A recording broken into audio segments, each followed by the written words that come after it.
So hey, we're going to talk a little bit about ways of making electronic music with all the different kinds of toys and stuff that there are out there. And this thing right here, it's so amazing because it makes happy accidents, and it doesn't limit you by a way of looking at music, because you can just kind of push buttons. I have I don't know if you can see there, I have a 10-step sequence going, and then we're just got this one sound from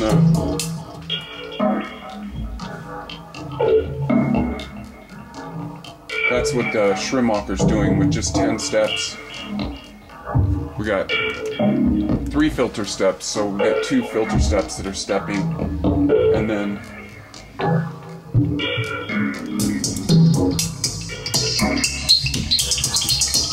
got this rhythm pattern from the raveolution. So what's amazing about having all these different ways of making and controlling the sound, like having the computer and having this thing, which is 20 years old, and I still love to program on that, and I'm going to actually get that hooked up in my,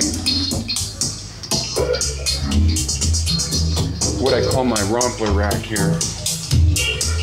So mostly all EMU stuff. And so everybody's kind of into making electronic music with a laptop nowadays, and that's great. The only thing I do on a computer is multi-tracking or recording using the plugins for effect. I kind of have just simply used it to bypass what I used to do on tape, or I actually didn't even do it. I used to just get a 2-track up in the room and then record the room straight off the mixing board onto DAT tape. All my CDs that I have out are recorded that way. So, but I've been working the last like 10 years with the computer and just using the computer to record. You know, I basically isolate all the sounds. Sometimes I do some sounds, and by some I mean like more than one sound, like more than just a bass drum or more than just a hi-hat. You know, I might create something with like effects in it, and there might be 3 instruments going off, and you could dissect that and say, oh, I'm going to record those all individually for clarity. But especially if they're going through an effect together, and definitely especially if they're going through some compression, like this whole thing here, I have it all going down. I send all my signal through that whole, camera won't focus. It's a whole bunch of compressors, and well, it's bizarre. I wonder why the camera won't focus.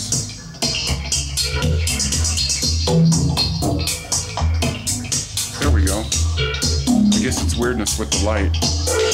Anyways,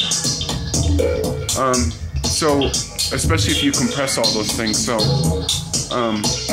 that's enough about the recording for right now. But what I wanted to talk about was all the different ways that you can sort of input data when you create stuff. And I've worked with almost every way that there is, from like I mean, back in the early days you had like kind of roll-in sequencers like the TB303 and some of the synths like the JX3P had a polyphonic synthesizer, a sequencer on it, which I loved. And so I started in a world of working with all like multiple, like a lot of those things would be called like groove devices now, because everybody sort of records sound on the computers. So, which is not really, it is a sequencer if you set your recordings up that way, but it's basically more of a MIDI recorder if you record in that way, because a sequencer, by the idea of sequence looping, it repeats something. So you can like go in and make recordings and then have them repeat on each other, and then in that sense it's like a sequencer. But it's like with all the things I have, because that's when I use this thing over here, the Q80 right there, that was like kind of the be-all and end-all of sequencers, really, for me, before the computer kind of came and took over. And I didn't get into the computer game until like kind of late, so because I was so happy with all the hardware, you know. So anyways, so I'm just working now on this sequence, which is pretty much, this is my one station right here where it's all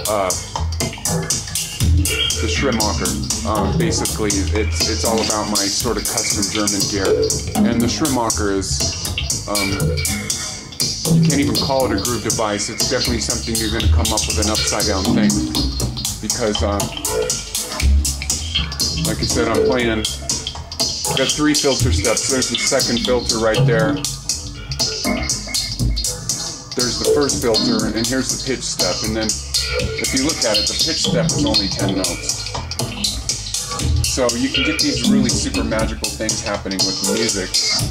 And I'm going to keep working on this and messing around with stuff. I kind of already last night I sent it through.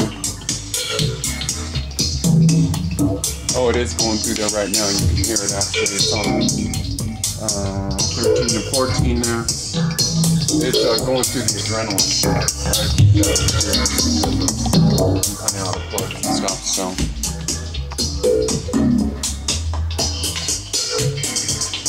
It's a great day for making music, that's for sure.